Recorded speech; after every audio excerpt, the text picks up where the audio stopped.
Assalamu alaikum warahmatullahi wabarakatuh to all dear group members of Pure Discussion Group.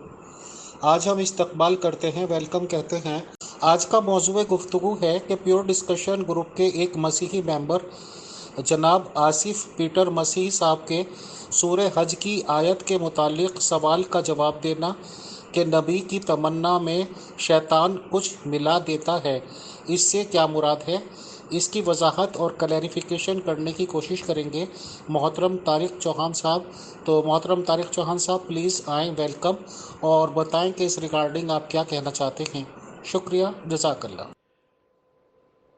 قرآن مجید سے ہمیں یہ پتہ چلتا ہے کہ اللہ تعالیٰ کا نبی اور رسول جو ہوتا ہے، جس کو میسنجر اور پروفٹ کہہ سکتے ہیں، وہ انسانوں میں سے ہوتا ہے اور انسانوں کے لیے نمونہ ہوتا ہے، جیسا کہ سورہ احزاب کی آیت میں اللہ تعالیٰ فرماتا ہے لَقَدْ كَانَ لَكُمْ فِي رَسُولِ اللَّهِ أُسْوَةٌ حَسَنَةٌ، یعنی یقیناً تمہارے لیے اللہ کے رسول میں ایک نیک نمونہ ہے۔ تو اگر اللہ کا رسول انسان نہیں ہے، بشر نہیں ہے، تو وہ دوسروں کے لیے نیک نمونہ بن کیسے سکتا ہے؟ یہ بھی ایک ثبوت ہے کہ حضرت محمد صلی اللہ علیہ وسلم بھی دوسرے انبیاء رسولوں کی طرح ایک بشر تھے، ایک انسان تھے۔ پھر سورہ توبہ میں اللہ تعالیٰ فرماتا ہے لَقَدْ جَاءَكُمْ رَسُولٌ مِّنْ أَنفُسِكُمْ، اللہ تعالیٰ فرماتا ہے کہ یقیناً تمہارے پاس تمہیں میں سے ایک رسول آیا ہے، یعنی جیسے تم لوگ ہو، انسان ہو، اسی طرح کا رسول تمہارے پاس بھیجا گیا ہے۔ ایک انسان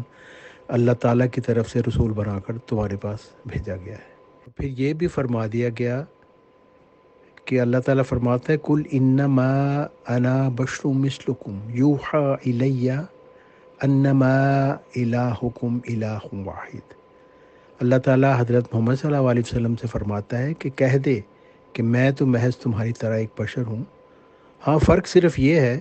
کہ میری طرف وحی کی جاتی ہے کہ تمہارا معبود بس ایک ہی معبود ہے۔ تو حضرت محمد صلی اللہ علیہ وسلم بھی ایک بشر تھے، اور اس سے پہلے جو انبیاء تھے وہ بھی بشر تھے، اور جو بشر ہوتا ہے اس کے ساتھ ایک نفس لگا ہوتا ہے، اور اس سے کوئی بھی بشر آزاد نہیں، اور ایک بشر ہونے کی حیثیت سے کوئی نبی اور کوئی رسول اس سے آزاد نہیں۔ فرق صرف یہ ہے کہ خدا تعالیٰ کی طرف سے جس پر وحی اتاری جاتی ہے اور جو اللہ تعالیٰ کی طرف سے پیغامبر کے طور پر چنا جاتا ہے، اس کو اللہ تعالیٰ خود پاک کر دیتا ہے، اور وہ گناہ سے تو پاک ہو جاتا ہے لیکن غلطی سے پاک نہیں ہوتا۔ اور اس کی بے شمار مثالیں قرآن مجید میں موجود ہیں، جیسے کہ حضرت آدم علیہ السلام سے غلطی ہوئی اور انہوں نے وہ درخت جس کا شجر ممنوع اس کا پھل کھا لیا، جبکہ ان کو اس سے سختی سے منع کیا گیا تھا، لیکن اللہ تعالیٰ نے قرآن مجید میں یہ بھی بتا دیا کہ ان کا ارادہ یہ کرنے کا نہیں تھا، لیکن ان سے یہ غلطی ہو گئی۔ حضرت نوح علیہ السلام کے متعلق سب لوگ جانتے ہیں کہ واضح ہدایات کے باوجود ان سے ایک غلطی ہو گئی کہ ان کا ایک بیٹا جو ان کا انکار کر چکا تھا، ان کو انہوں نے اپنے اہل میں شمار کر لیا، حالانکہ اللہ تعالیٰ نے تو صاف فرمایا تھا کہ تمہارے اہل وہ لوگ ہیں جو تم پر ایمان لائیں۔ تو تمہارا خون ہونے سے کوئی اہل ہونے تمہارا اہل نہیں ہو جاتا، اور اس کے لیے بھی پھر اللہ تعالیٰ سے انہوں نے معافی مانگی اپنی غلطی کی وجہ سے، اور اللہ تعالیٰ نے ان کو معاف کر دیا، کیونکہ اس میں بھی ان کا ارادہ نہیں تھا۔ ایک باپ کی جو ایک جذبات تھے اس کا انہوں نے اظہار کیا، لیکن جب انہیں پتہ چل گیا خدا تعالیٰ کی طرف سے سرزنش کی گئی تو انہوں نے رجوع کر لیا۔ حضرت یونس علیہ السلام اللہ تعالیٰ کے ایک برگزیدہ نبی تھے، لیکن ان سے بھی ایک غلطی ہوئی کہ قوم کو جب عذاب کی خوشخبری دے دی گئی تو انہوں نے سمجھا کہ اب میرا یہاں سے کوچ کرنے کا وقت آ گیا ہے، حالانکہ اللہ تعالیٰ کی طرف سے ان کو ایسا حکم نہیں تھا ملا۔ چنانچہ جیسا کہ سب جانتے ہیں کہ وہ پھر وہ پچھتائے، اور پھر ایک مچھلی نے ان کو نگل لیا، اور انہوں نے توبہ کی، اور قرآن مجید میں جیسا کہ آتا ہے کہ اگر وہ توبہ نہ کرتے تو مچھلی کے پیٹ میں وہ قیامت تک پڑے رہتے۔ تو یہ بھی ایک نبی ہونے کے باوجود ان سے ایک غلطی ہوئی. یہ اس کو گناہ نہیں کہہ سکتے، لیکن یہ ان کی ایک بشری تقاضا تھا جو ان سے سرزد ہوا. محمد صلی اللہ علیہ وسلم بھی نبیوں کے سردار تھے، خاتم النبیین تھے، اور ان کا روحانی مقام تمام انبیاء سے بڑھ کر تھا، لیکن وہ بشر تھے. جیسا کہ میں نے آیات میں بتایا ہے کہ اللہ تعالیٰ ان کو یہ فرما رہا ہے کہ میں بشر ہوں، اور ان سے بھی غلطی سرزد ہوئی. مثال جیسے یہ ہے کہ کچھ یہودیوں نے آپ سے کچھ مسائل کے بارے میں پوچھا تو آپ نے کہا میں کل بتاؤں گا، لیکن آپ نے انشاءاللہ نہیں کہا. تو مفسرین کہتے ہیں کہ وہ اس کے بعد وہی کچھ دن کے لیے رک گئی، اور بعد میں یہ سورہ کہف کی آیت نازل ہوئی کہ کسی بھی چیز کی نسبت یہ ہرگز نہ کہا کرو کہ میں اس کام کو کل کروں گا، مگر یہ کہ انشاءاللہ کہا کرو اس کے ساتھ. تو یہ بھی ان سے ایک غلطی ہوئی، اور اللہ تعالیٰ نے ان کو بھی اس غلطی کو معاف کر دیا، کیونکہ یہ ایک بشری غلطی تھی جس کا ان سے ارادہ نہیں تھا. پھر جیسے سورہ تحریم میں بتایا گیا ہے کہ روایت میں جیسے کہ بتایا جاتا ہے کہ ان کی کسی زوجہ مطہرہ نے یہ کہا کہ آپ کے منہ میں سے بو آتی ہے شہد کی. تو کیونکہ حضرت محمد صلی اللہ علیہ وآلہ وسلم بہت نازک مزاج تھے اور دوسروں کا بہت خیال کرتے تھے، تو انہوں نے قسم کھا لی کہ اب میں شاید کبھی نہیں کھاؤں گا. تو اللہ تعالیٰ نے ان کو اس بات سے منع فرمایا کہ جو چیز اللہ نے حلال کی ہے تم اپنے اوپر کیوں حرام کرتے ہو. تو یہ بھی ان کا ایک بشری تقاضا تھا، ان کی ایک کوئی غلطی نہیں تھی، کوئی ان کا گناہ نہیں تھا. اور یہ باتیں جو انبیاء کی غلطیاں ہوتی ہیں وہ ان کی جو امت ہے ان کے لیے بھی یہ مشعل راہ پھر بن جاتی ہیں. تو اس میں بھی اللہ تعالیٰ کی بہت حکمتیں ہوتی ہیں، اور سب سے بڑی یہ حکمت ہوتی ہے کہ نبی کے متعلق انسانوں کو پتہ چل جائے کہ یہ ایک انسان ہے، اور پاک ذات صرف اللہ تعالیٰ کی ہے. نبی اور خدا میں یہ بہت بڑا فرق ہے کہ نبی سے غلطی ہو سکتی ہے، لیکن صرف اللہ تعالیٰ کی ذات ہے جو سبحان ہے، جو غلطیوں سے پاک ہے، جو ہر طرح سے پرفیکٹ ہے. اس کے علاوہ اور بھی مثالیں ہیں قرآن مجید میں، جیسا کہ حضرت محمد صلی اللہ علیہ وسلم قریش کے کچھ سرداروں کو تبلیغ فرما رہے تھے، تو ایک نابینا عبداللہ ابن مکتوم تشریف لائے، اور آپ کی تبلیغ میں کچھ خلل واقع ہوا تو آپ کو ناگوار گزرا. تو سورہ عبس میں آپ کو اللہ تعالیٰ کی طرف سے تنبیہ فرمائی گئی. پھر وہ واقعہ جب آپ کو پہلی دفعہ وحی نازل ہوئی تو آپ بڑا سخت گھبرا گئے، اور ڈر اور خوف آپ کے اوپر طاری ہو گیا، اور آپ نے سوچا کہ شاید میرے اوپر عذاب کا اثر ہو گیا. اور پھر جب وحی منقطع ہو گئی تو پھر جیسے روایات میں بتایا جاتا ہے کہ آپ نے خودکشی کرنے کی کوشش کی کہ میں اپنے آپ کو پہاڑ سے گرا دوں، اور حضرت جبرائیل علیہ السلام نے آپ کو تسلی دی. پھر حضرت عائشہ رضی اللہ عنہا کے متعلق جو افک و مبین یعنی کھلا کھلا جھوٹ جو ان کے اوپر ایک تہمت لگائی گئی منافقین کی طرف سے، اس وقت بھی حضرت محمد صلی اللہ علیہ وسلم پر حضرت عائشہ کی بے گناہی نہیں کھلی، کیونکہ یہ وہ بشر تھے. جب تک خدا تعالیٰ نے خود یہ کھول نہیں دیا کہ حضرت عائشہ بالکل بے گناہ ہیں، معصوم ہیں، اور ان کو اوپر تہمت لگائی گئی ہے. تو بہت ساری مثالیں ہیں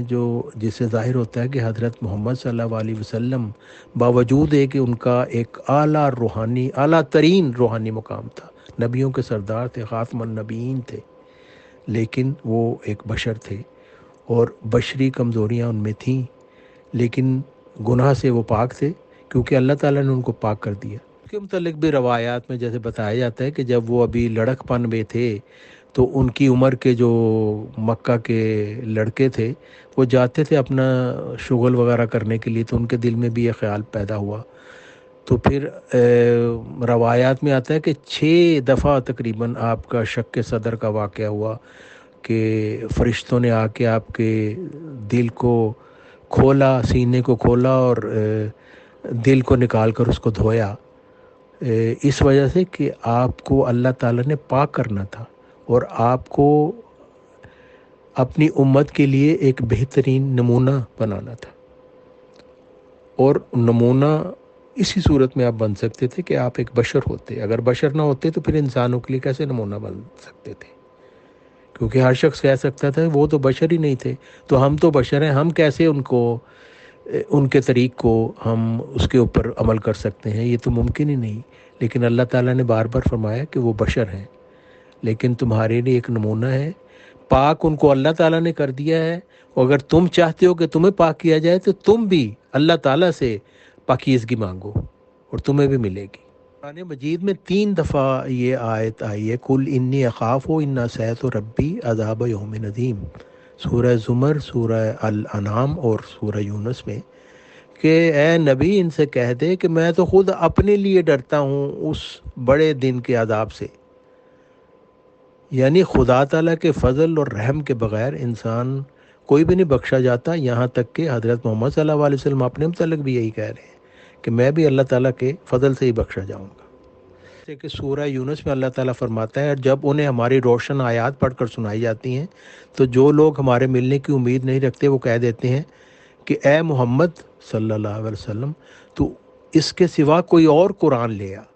یا اس میں ہی کچھ تغیر و تبدل کر دے۔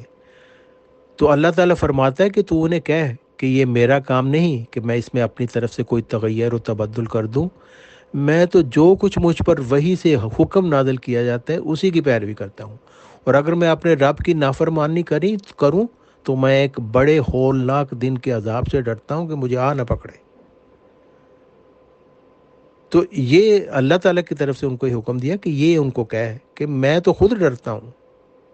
اور میرے اختیار میں کچھ ہے نہیں ہے، جو کچھ مجھے اللہ تعالیٰ کی طرف سے حکم دیا جاتا ہے وہی میں بیان کرتا ہوں، اور اس میں کوئی تبدیلی نہیں کر سکتا تمہارے لوگوں کی خواہش کے مطابق، کیونکہ یہ میرے اختیار سے یہ باہر چیز ہے۔ یہ تمہید ضروری تھی کہ تاکہ پتہ چلے کہ انبیاء جو ہوتے ہیں وہ بشر ہوتے ہیں، وہ غلطی سے پاک نہیں ہوتے، ان کے ساتھ نفس لگا ہوتا ہے، لیکن وہ گناہ سے پاک ہوتے ہیں اس لیے کہ اللہ تعالیٰ نے ان کو پاک کر دیا ہوتا ہے۔ جیسا کہ حضرت محمد صلی اللہ علیہ وسلم نے فرمایا کہ ہر شخص کے ساتھ اس کا شیطان لگا ہوا ہے، لیکن میرا شیطان جو ہے وہ مسلمان ہو چکا ہے، کیونکہ اللہ تعالیٰ نے ان کو پاک کر دیا تھا۔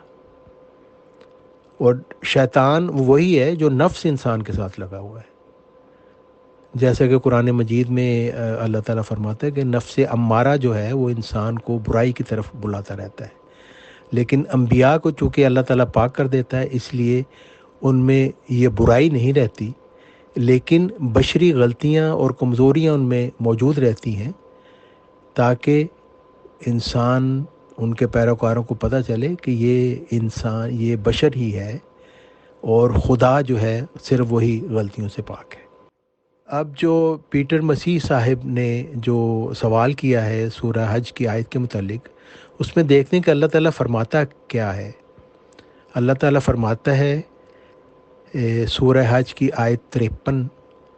اور 54 و 55 کہ اللہ تعالیٰ فرماتا ہے کہ اور ہم نے تجھ سے پہلے نہ کوئی رسول بھیجا اور نہ نبی، مگر جب بھی اس نے کوئی تمنا کی نفس کے شیطان نے اس کی تمنا میں بطور ملاوٹ کچھ ڈال دیا۔ تب یعنی اس میں اللہ تعالیٰ یہ بات اصول کے طور پر بیان کر رہا ہے، یہ کوئی خاص بات حضرت محمد صلی اللہ علیہ وسلم سے مخصوص نہیں ہے، بلکہ اللہ تعالیٰ قرآن مجید میں یہ ایک اصول کے طور پر بیان کر رہا ہے کہ پہلے یعنی حضرت محمد صلی اللہ علیہ وسلم سے پہلے جو انبیاء گزرے ہیں ان میں بھی یہ بات تھی کہ جب ان کے نفس نے کوئی ایسی چیز کی تو شیطان نے اس میں کچھ ڈال دیا، اپنی طرف سے ملاوٹ کر دی، اور حضرت محمد صلی اللہ علیہ وسلم سے یہ خصوصیت نہیں ہے۔ پھر اللہ تعالیٰ آگے یہ اہم بات فرماتا ہے، جس کو عام طور پہ جو لوگ اعتراض کے طور پر پیش کرتے ہیں وہ اس کو بیان نہیں کرتے یا سمجھنا نہیں چاہتے، کیونکہ اللہ تعالیٰ صاف الفاظ میں فرما دیتا ہے تب اللہ اسے منسوخ کر دیتا ہے جو شیطان ڈالتا ہے، پھر اللہ اپنی آیات کو مستحکم کر دیتا ہے، اور اللہ دائمی علم رکھنے والا اور بہت حکمت والا ہے۔ یعنی جو وحی الہی ہوتی ہے اس میں کچھ ملاوٹ ہو نہیں سکتی، اس وجہ سے کہ اگر اس میں ملاوٹ ہو جائے تو پھر جو نبی کا مشن ہے وہ اس سے متاثر ہوتا ہے، اور پھر اللہ تعالیٰ کے کلام سے انسان کا اعتبار ہی اٹھ جاتا ہے، کیونکہ یہ انتہائی منطقی بات ہے کہ اگر ہم کسی کتاب میں ایک آیت بھی ایسی دکھا دیں جس کے متعلق شک پیدا ہو جائے تو، اور وہ ثابت ہو جائے کہ واقعی یہ ایک مشکوک آیت ہے، تو ہم وہ ساری کی ساری کتاب کو ردی کی ٹوکری میں پھینکنے کے مطلب مجاز ہو جائیں گے، کیونکہ جب ایک آیت میں ہمیں پتہ چل گیا کہ اس میں شک ہے تو پھر باقی آیتوں کے اوپر تو کوئی انسان کو اعتبار نہیں رہ سکتا۔ اس لیے یہ انتہائی ضروری بات اللہ تعالیٰ نے بیان فرما دی کہ اس طرح کی اگر کوئی ملاوٹ ہو جائے تو اللہ تعالیٰ اسے منسوخ کر دیتا ہے، اور اس طرح پھر اللہ تعالیٰ اپنی آیات کو مستحکم کر دیتا ہے تاکہ اللہ تعالیٰ کا جو پیغام ہے وہ ہو بہو انسانوں تک پہنچ جائے، اس میں کوئی ملاوٹ نہ ہو۔ اور اصل بات یہ ہے کہ یہ جو ان نبی کا نفس جو کوئی ملاوٹ کر دیتا ہے اس چیز میں، جو خدا تعالیٰ کی طرف سے کوئی بات ہوتی ہے، مثلاً جیسے کہ حضرت یونس علیہ السلام کی مثال تھی کہ انہوں نے یہ سوچا کہ خدا تعالیٰ کی یہ منشا کہ میں یہاں سے چلا جاؤں، حالانکہ وہ ان کا مقصد نہیں تھا نافرمانی کرنا، لیکن ایک طرح کے ان کے اپنے نفس نے ان کو یہ بات بتائی، لیکن وہ خدا تعالیٰ کی نافرمانی ہو گئی، لیکن چونکہ اللہ تعالیٰ جانتا تھا کہ وہ گناہ کا ارادہ نہیں تھا، اس لیے اللہ تعالیٰ نے ان کو معاف فرما دیا۔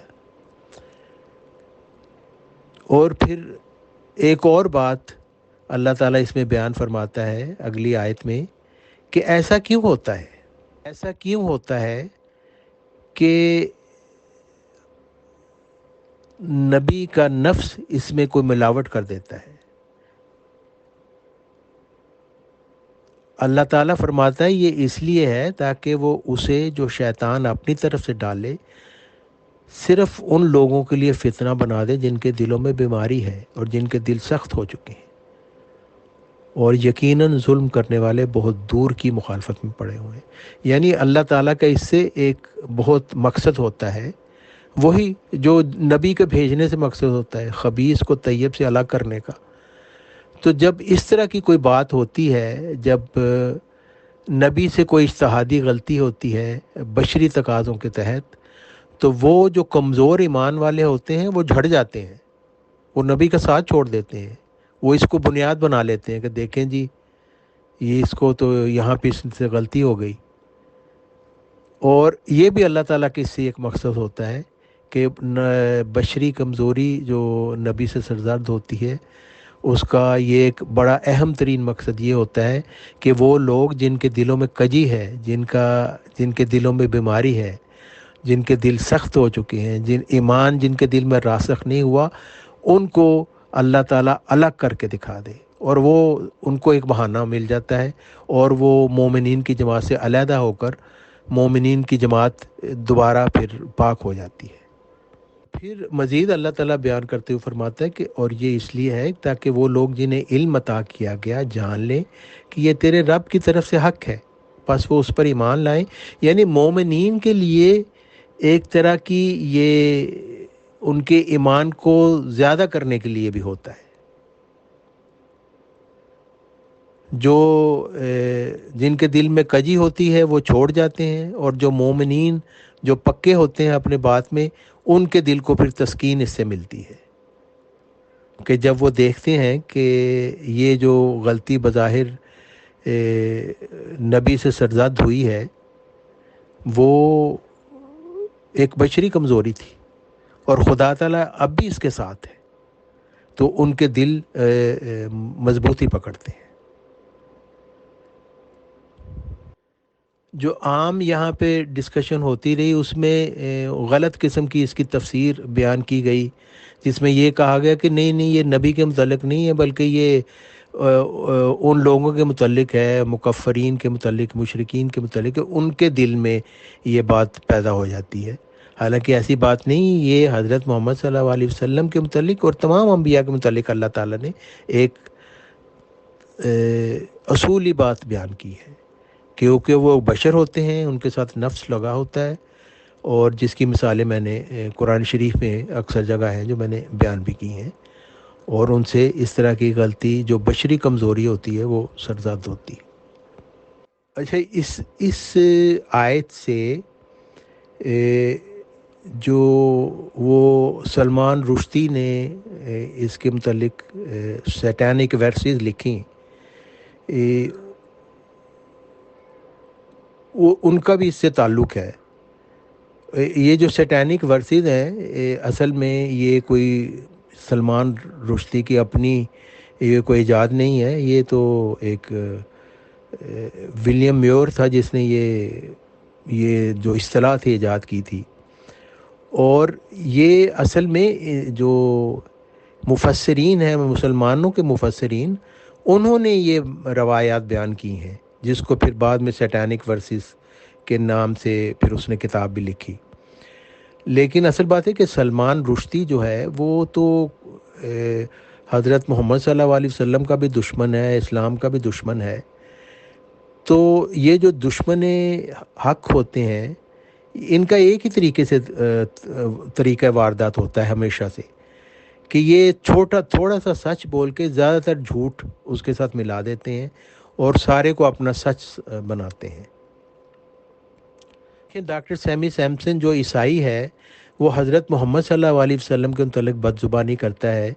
لیکن وہ اپنی بنیاد بناتا ہے احادیث صحیحہ کو، صحیح بخاری، صحیح مسلم سے،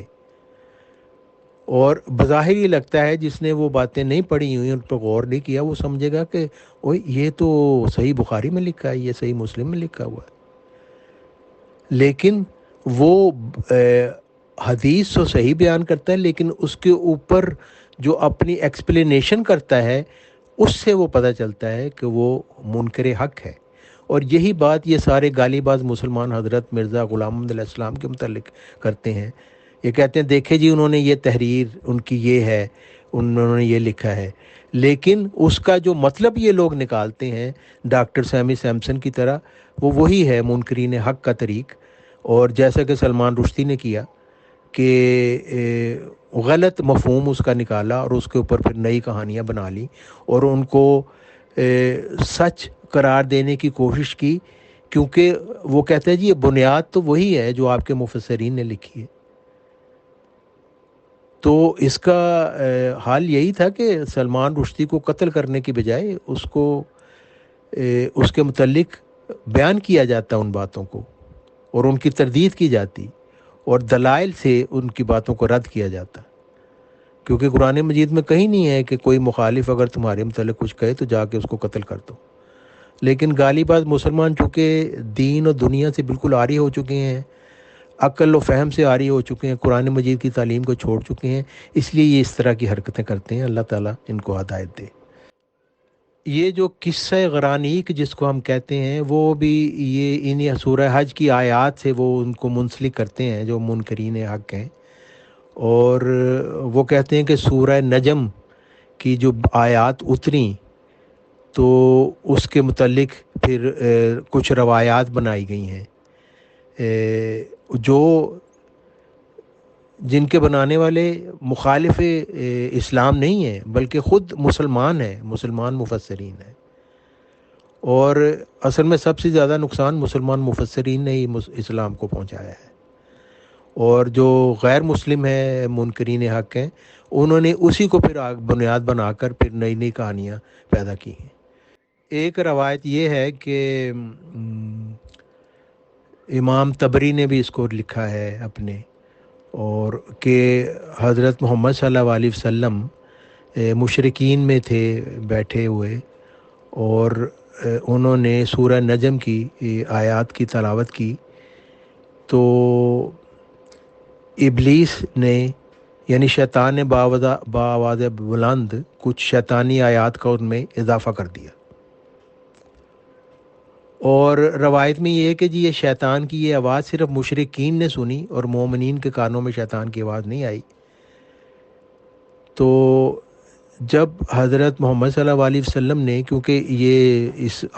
اس سورت النجم میں آخر میں جو آیت ہے اس پہ سجدہ کا حکم ہے، تو جب انہوں نے یہ آیت پڑھ کے سجدہ کیا تو مشرکین نے بھی سجدہ کر دیا، کیونکہ انہوں نے سنا کہ اس میں ہمارے جو لات و منات و عزا جو تھے ان کے بت، ان کی تعریف کی گئی ہے، اور ان کے متعلق کہا گیا ہے کہ وہ بھی قیامت کے دن لوگوں کی شفاعت کریں گے۔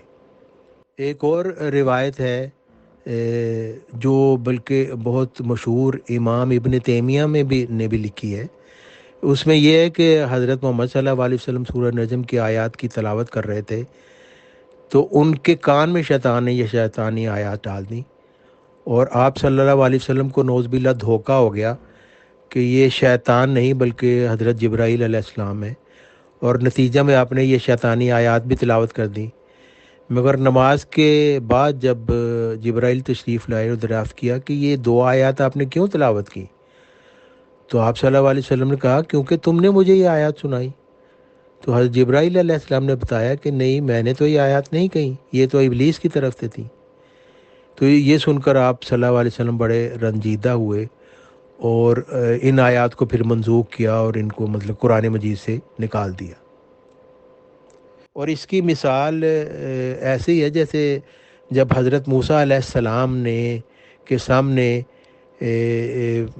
جادوگروں نے اپنے اپنے جادو ڈالے، اور حضرت موسیٰ علیہ السلام نے جب اپنا عصا پھینکا جو ایک اژدہا بن گیا، اور سارے ان کے جو جادو تھا ان کے اثر کو زائل کر دیا، تو جادوگر جو تھے اور دربار میں بھی لوگ وہ سپونٹینیسلی سجدہ ریز ہو گئے حضرت موسیٰ علیہ السلام کے خدا کے آگے۔ تو یہ نہیں تھا کہ وہ سارے کے سارے ایمان لے آئے، لیکن وہ ایک ماحول کا ایک ایسا اثر ہوتا ہے جو ایسا ہوا۔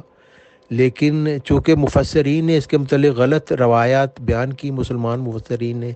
تو دوسرے لوگوں کو موقع مل گیا، اور پھر جیسے کہ سلمان رشدی نے بھی اس کو بنیاد بنا کر پھر ایک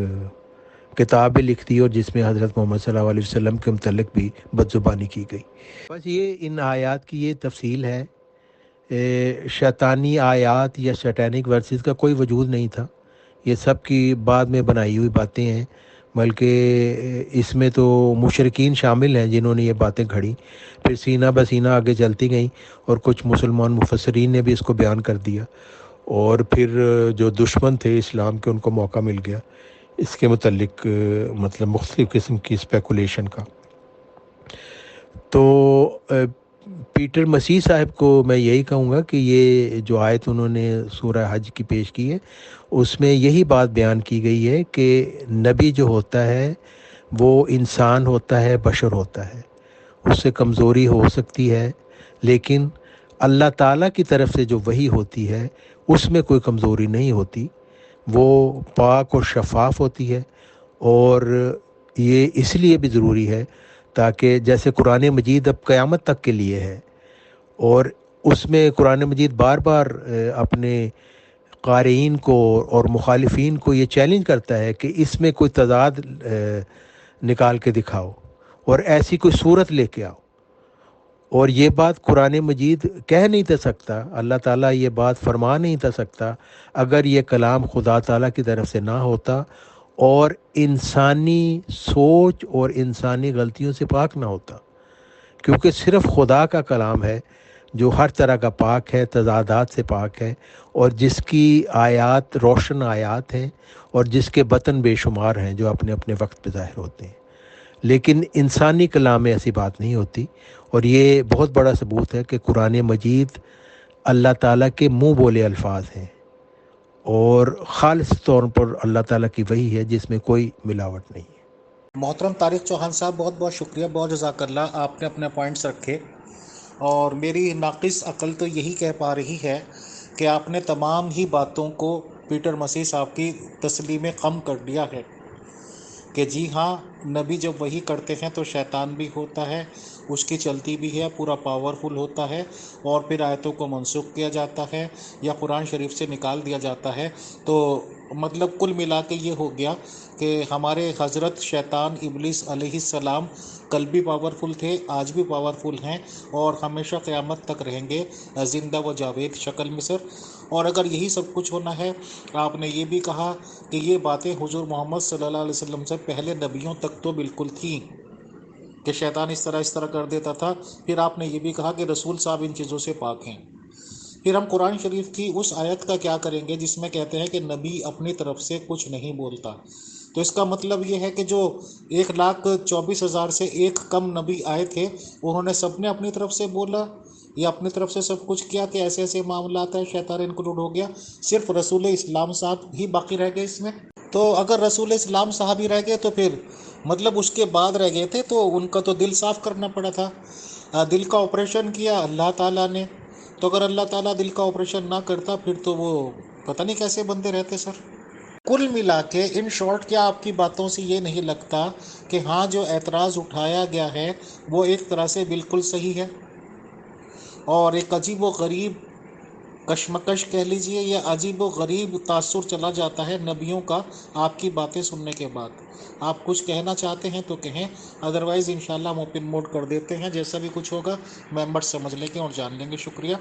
بٹ یہ ہے کہ نبیوں کے ریگارڈنگ ایک الگ قسم کا تصور بن جاتا ہے آپ کی تمام باتوں کو سن کے۔ بہت شکریہ، بہت جزاک اللہ۔ جی بالکل، یہ آپ کی بات درست ہے کہ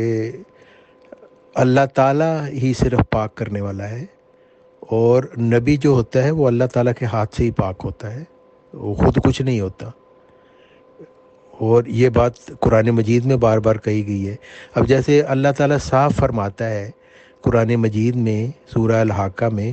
کہ اگر یہ نبی اپنی طرف سے کوئی بات گھڑ کے پیش کرتا، چاہے ایک ہی ہوتی، تو ہم اس کو دانے ہاتھ سے پکڑ لیتے اور اس کی رگے گردن کاٹ دیتے، اور تم میں سے کوئی بھی اس کو بچانے والا نہ ہوتا۔ تو حکومت تو اللہ تعالیٰ کی ہے، سب طاقت اللہ تعالیٰ کے پاس ہے، اور پاکیزگی نبی کو اللہ تعالیٰ دیتا ہے۔ جب حضرت محمد صلی اللہ علیہ وسلم کو اللہ تعالیٰ کے ہاتھ سے پاک کر دیا گیا، تو اللہ تعالیٰ نے فرما دیا کہ اگر میری محبت چاہتے ہو تو اس نبی کی پیروی کرو، اور یہ بھی فرما دی کہ کہہ دے ان لوگوں کو، قل ان کنتم تحبون اللہ فاتبعونی یحببکم اللہ، کہ ان کو کہہ دے کہ اگر چاہتے ہو کہ اللہ تعالیٰ تم سے محبت کرے تو میری پیروی کرو۔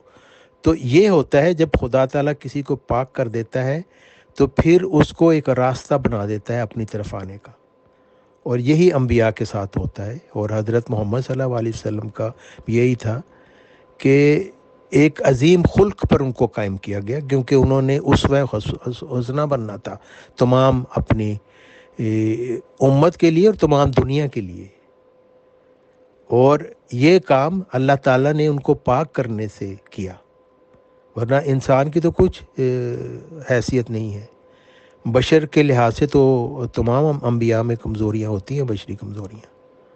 لیکن وہ گناہ سے پاک کیے جاتے ہیں کیونکہ ان کا دل پاک ہو جاتا ہے۔ اور یہ بات انتہائی اہم ہے، سب لوگوں کو اس کو سمجھنا چاہیے، اور قرآن شریف کے مطالعہ سے یہ بات سامنے آ جاتی ہے کہ نبی جو ہوتا ہے وہ خدا تعالیٰ کے پاک کرنے سے پاک ہوتا ہے، وہ اس انسان کی کچھ حیثیت نہیں ہوتی خود کی، بلکہ خدا تعالیٰ اس کو وہ حیثیت دیتا ہے، خدا تعالیٰ اس کو پاک کرتا ہے، اور خدا تعالیٰ کے کہنے کی وجہ سے نبی کی پیروی ضروری ہوتی ہے، کیونکہ وہ خدا تعالیٰ کا بھیجا ہوا ہوتا ہے، اور خدا تعالیٰ فرماتا ہے کہ اگر اس کی پیروی نہیں کرو گے تو میں تم سے پھر پوچھوں گا۔ ایسے ہی ہے کہ جب جیسے کوئی گورنمنٹ کی طرف سے کوئی کارندہ آتا ہے تو چاہے وہ آپ کے سامنے کتنا بھی کمزور اور حقیر ہو، لیکن وہ گورنمنٹ کی طرف سے ایک نمائندہ ہوتا ہے، اور اگر آپ اس کی بات نہیں مانیں گے تو گورنمنٹ کی طرف سے آپ کو سزا ملے گی۔ تو اللہ تعالیٰ کا بھی اسی طرح کا ہے کہ خدا تعالیٰ کی طرف سے جو بھیجا جاتا ہے اس کو اللہ تعالیٰ پاک کرتا ہے، اس کو ایک نمونہ بناتا ہے، اور جو پھر اس کا انکار کرتا ہے اس کو پھر اللہ تعالیٰ کی طرف سے جہنم کا وعدہ دیا گیا ہے۔ لوگ اپنی نادانی میں یہ باتیں کرتے ہیں کہ جی انبیاء کو نعوذ باللہ خدا کے ساتھ ملا دیتے ہیں۔ یہ بہت بڑی گستاخی ہے خدا تعالیٰ کے حضور، کیونکہ اللہ تعالیٰ کی پاک ذات وہ سبحان ہے، اس کے ساتھ کسی کو کوئی شریک نہیں ہو سکتا۔ اور حضرت محمد صلی اللہ علیہ وسلم بے شک وہ خاتم النبیین تھے، وہ بشر تھے، اور جو روحانی مقام، بلند ترین اعلیٰ ترین روحانی مقام ان کو دیا گیا وہ اللہ تعالیٰ کی عطا تھی ان کو، اور اسی لیے انہوں نے اپنی وفات سے پہلے اپنی بیٹی اور اپنی پھوپھی کو بتایا کہ یہ نہ سمجھنا کہ تم نبی کے رشتہ دار ہو تو جنت میں چلے جاؤ گے، بلکہ تمہیں اپنے اعمال کا جواب دینا ہوگا۔ تو جب اہل بیت کے لیے کوئی چھوٹ نہیں تو ہم جیسے لوگوں کے لیے جو گناہ گار کمزور ہیں، ہم خدا تعالیٰ کے فضل سے کے بغیر کیسے اس کے عذاب سے بچ سکتے ہیں؟ اللہ تعالیٰ کہ حضور ہمیں استغفار کرنا چاہیے ہر وقت، اور اپنے گناہوں کے لیے شرمندہ ہونا چاہیے، اور خدا تعالیٰ سے اس کی بخشش ہر وقت ماننی چاہیے، کیونکہ وہی ہے جو انسان کو بخش سکتا ہے، چاہے وہ ہمالیہ پہاڑ جتنے گناہ کیوں نہ ہوں۔ بہت بہت شکریہ، بہت جزاک اللہ محترم طارق چوہان صاحب۔ بہرحال کم سے کم میرے جیسے کم علم بندے، یا یہ کہہ لیجئے نیوٹرل نظریہ رکھنے والے بندے کو یہ اور کیا کہنا چاہیے، مضبوطی کے ساتھ ثابت ہو رہا ہے، اور میرا دماغ سوچنے پہ مجبور ہوگا کہ جن لوگوں کی آپ مخالفت کرتے رہتے ہیں، آپ سے مطلب میں احمدی جماعت نظام کو کہوں گا اسپیشلی، کیونکہ ان لوگوں کی تو بنیاد ہی عیسیٰ علیہ السلام کی مخالفت پر ٹکی ہوئی ہے، جہاں تک مجھے سمجھ میں آتا ہے۔ کہتے ہیں کبھی سیڑھی لے آؤ جی آسمان سے اتار دو، احمدیت ختم ہو جائے گی، یہ ہو جائے گا، وہ ہو جائے گا۔ اس کا جواب تو سمپلی یہ ہے کہ اگر وہ آسمان پہ نہیں جا سکتے تو آسمان پہ پھر نکاح کیسے ہو سکتا ہے؟ اگر آسمان پہ نکاح ہو سکتا ہے، وہاں سے نکاح کروا کے آپ کے لوگوں کے نبی یا رسول اسلام صاحب واپس آ سکتے ہیں، تو آسمان پہ کچھ بھی ہو سکتا ہے سر۔ رہی بات اس کی کہ آپ لوگوں یہ بتاتے ہیں کہ آپ کے نبی کو دل چیر کے آپریشن کر کے فرشتے کو آگے صاف کرنا پڑا، تب وہ صاف ستھرے ہوئے، یا ان کی روح یا ان کا جسم یا ان کا دل پاک ہوا، جبکہ حضرت عیسیٰ جی علیہ السلام، قرآن بھی کہتا ہے کہ بچپن میں ہی ماں کی گود میں ہی انہوں نے بولنا بھی شروع کر دیا تھا، جوابات بھی دینے شروع کر دیے تھے، تو اس کا مطلب تو وہ عظیم ہیں، عظیم دین پروفٹ آف اسلام، اور یہ سب باتیں آپ کے بیانات ہی ثابت کر رہے ہیں۔ بہرحال اب ممبرز خود سمجھیں جانیں۔ بہت شکریہ، بہت جزاک اللہ، تھینکس الاٹ۔ جی السلام علیکم ورحمۃ اللہ۔ وعلیکم السلام محترم عبدالحی صاحب، ویلکم۔ صحیح بخاری میں حضرت صلی اللہ علیہ وسلم کی حدیث ہے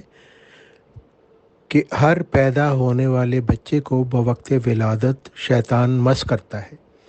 اور بچہ جب اس سے مس سے شیطان ہوتا ہے تو وہ چیختا ہے، چلاتا ہے، مگر مریم اور ابن مریم کو مس سے شیطان نہیں ہوتا۔ نادان مسلمان جو غالی باز مسلمان ہیں، نام نہاد مسلمان، وہ اپنی نادانی میں اس کی تفہیم کرتے ہیں کہ حضرت مریم علیہ السلام اور حضرت عیسیٰ علیہ السلام کے علاوہ سب کو مس شیطان ہوا۔ تو گویا یہ غالی باز نام نہاد مسلمان اپنی نادانی میں حضرت محمد صلی اللہ علیہ وسلم کو حضرت عیسیٰ اور حضرت مریم سے بھی کم درجہ دے دیتے ہیں، کیونکہ غور نہیں کرتے۔ حالانکہ اس حدیث سے حضرت محمد صلی اللہ علیہ وسلم کی یہ مراد ہے کہ وہ مومن جو مریمی صفت ہیں اور ابن مریمی صفت ہیں، ان کے متعلق یہ فرمایا گیا ہے کہ ان کو مس شیطان نہیں ہوتا، جیسا کہ قرآن مجید میں اللہ تعالیٰ نے مومنین کی مثال حضرت آسیہ سے دی ہے جو فرعون کی بیوی تھی، اور حضرت مریم سے دی ہے۔ تو یہاں پہ بات ہو رہی ہے مریمی صفت لوگوں کی اور ابن مریمی صفت لوگوں کی، لیکن اگر ہم اس کا ترجمہ اور اس کی تفہیم نادان غالی باز مسلمانوں کی سوچ کے مطابق کریں تو اس سے پھر حضرت محمد صلی اللہ علیہ وسلم کی شان گھٹ کر بلکہ تمام انبیاء کی شان گھٹ جاتی ہے، اور نعوذ باللہ حضرت عیسیٰ علیہ السلام اور حضرت مریم علیہ السلام کی شان تمام انبیاء سے اعلیٰ بن جاتی ہے۔ تو ایسا ممکن نہیں ہو سکتا، کیونکہ حضرت محمد صلی اللہ علیہ وسلم کی شان سب سے زیادہ اعلیٰ ہے، اور جو حضرت محمد صلی اللہ علیہ وسلم نے فرمایا وہ بالکل درست فرمایا، اور یہی قرآن مجید سے پتہ ہمیں چلتا ہے۔ السلام علیکم ورحمۃ اللہ وبرکاتہ to all dear group members of pure discussion group. ہمارے گروپ کے ایک مسیحی ممبر آصف پیٹر صاحب نے ایک سوال پیش کیا تھا کہ کیا جب الہام و وحی بتاتے ہیں جو رسول ہیں، انبیاء ہیں اللہ تعالیٰ کی طرف سے بھیجے ہوئے، تو شیطان اس میں دخل اندازی کرتا ہے یا جو بھی مضمون ہے؟ اس ریگارڈنگ مسلم ممبر عبدالحی صاحب پلیز جوابات دیں۔ شکریہ، جزاک اللہ۔ السلام علیکم ورحمۃ اللہ۔ سورہ حج کی جو آیت پیش کی گئی ہے اس کے جو الفاظ ہیں وہ یوں ہے کہ ہم نے اے نبی آپ سے پہلے جتنے بھی نبی اور رسول بھیجے، آگے لفظ الا اذا تمنا، تمنا عربی زبان میں منیتن سے ماخوذ ہے، اور منیہ کہتے ہیں موت کو، یعنی جب بھی کوئی نبی رسول بھیجا ہم نے اور جب وہ فوت ہوا، القی الشیطان فی امنیتہ، امنیہ عربی میں کہتے ہیں خواہشات کو بھی امانیہ، اور ایک اس کا معنی ہوتا ہے کتاب کو پڑھنا، یعنی جو وہ کتاب پڑھ کے لوگوں کو سنا کے گیا رسول، اس میں شیطان نے القاء کر دیا۔ اب یہاں پر یہ نہیں ہے کہ نبی کے وحی میں، یعنی نبی کی جو منہ میں القاء کیا، ایسا کہیں نہیں ہے، اور پہلے اللہ تعالیٰ نے کہہ دیا کہ جب وہ فوت ہو گیا، فوت ہونے کے بعد جو وہ امنیہ یعنی تلاوت کیے ہوئے دین چھوڑ کے گیا، اس میں ملاوٹ کر دی شیطان نے، القاء کر دیا۔ پس اللہ تعالیٰ منسوخ کرتا رہا جو کچھ القاء کیا شیطان نے، ٹھیک ہے، اور اپنی آیات کو پھر محکم کر کے پیش کر دیا۔ اللہ تعالیٰ کرتا رہا، یہ اللہ کی سنت رہی ہے، یعنی ایک اور نبی بھیج دیا، اس نے آ کے جو کچھ القاء شیطانی تھا لوگوں کو بتا دیا کہ یہ القاء شیطانی ہے، دین نہیں ہے، اور پھر جو دین صاف ستھرا لوگوں کے سامنے پیش کر کر چلا گیا، وہ پھر شیطان نے القاء کر دیا، دین میں ملاوٹ کر دی، تو یہ سلسلہ چلتا رہا۔ یہ بات اللہ تعالیٰ نے اس آیت میں سورہ حج میں بیان کی ہے۔ اصل میں جو اشکال پڑا ہے لوگوں کو وہ لفظ تمنا سے ہے۔ تمنا اردو زبان میں عام طور پہ ہم کہتے ہیں ہماری تمنا ہے یہ، اور عربی میں ایک معنی اس کا آرزو کے بھی ہوتے ہیں، لیکن الا اذا تمنا یہ جو لفظ ہے یہ منیتن سے ماخوذ ہے، اور منیہ عربی میں موت کو کہتے ہیں۔ میں آپ کو مختلف جو لغات ہیں عربی کی اور قرآن کریم کی، میں اس کا اسکین یہاں پہ لگاتا ہوں۔ دیکھیں محترم، یہ جو آپ نے اعتراض لگایا ہے یہ روایت کا، پہلی بات تو یہ دین اسلام کا جو ترجمان ہے وہ قرآن مجید ہے، ٹھیک ہے۔ اس کے بعد بہت ساری کتابیں ہیں وہ انسانوں کی لکھی ہوئی ہیں، انسانوں نے جمع کی ہیں، اس میں کچھ صحیح بھی ہیں، کچھ ایسی باتیں جو من گھڑت ہیں جو اس میں جمع ہو گئیں۔ اچھا، بعض دفعہ ایسا بھی ہوا کہ مصنف نے کتاب آج کے دور کی طرح تو نہیں تھا کہ پرنٹنگ پریس تھے اور کمپیوٹرائز نظام، وہ تو ہاتھ سے اپنے شاگرد کے ذریعے سے ایک کتاب لکھ کے دے کر چلے گئے، اب نہ اس کا اتنا کچھ شہرہ ہوا، پھر شاگرد نے اس میں اپنے تحقیقات بھی ڈال دیں، پھر اس کے شاگرد نے ڈال دیں، وہ کتاب ضخیم بنتی گئی، تو پھر اس کی تحقیقات بھی ہوئیں، اور بہت ساری کتابوں میں سے ایسا مواد خارج کیا گیا کہ جو کہ ثابت شدہ نہیں تھا، تو لہٰذا یہ روایت بھی انہی میں سے ہے۔ اور قرآن کریم کے خلاف تو اتنا کچھ مواد لوگوں نے گھڑ گھڑ کے کتابوں میں ڈالا، لیکن اصل قرآن چونکہ وہ اللہ نے اس کی حفاظت کا ذمہ لیا ہے، وہ تو محفوظ ہے۔ محترم، آپ پہلی آڈیو میں کہہ رہے ہیں جی کہ رسول جو پروفٹ کی موت ہو گئی تو اس کے بعد جو ہے نا وہ اللہ تعالیٰ نے وہ آیات منسوخ کر دی، یعنی کہ وہ آیات غلط ہو گئی، تو اس عرصے میں جو لوگ ان آیات کو مانتے رہے اس کا مطلب ہے کہ وہ خدا نخواستہ جہنمی ہیں۔ لہٰذا اگر آپ کے پاس قرآن مجید کا کوئی حوالہ ہے کہ جہاں پر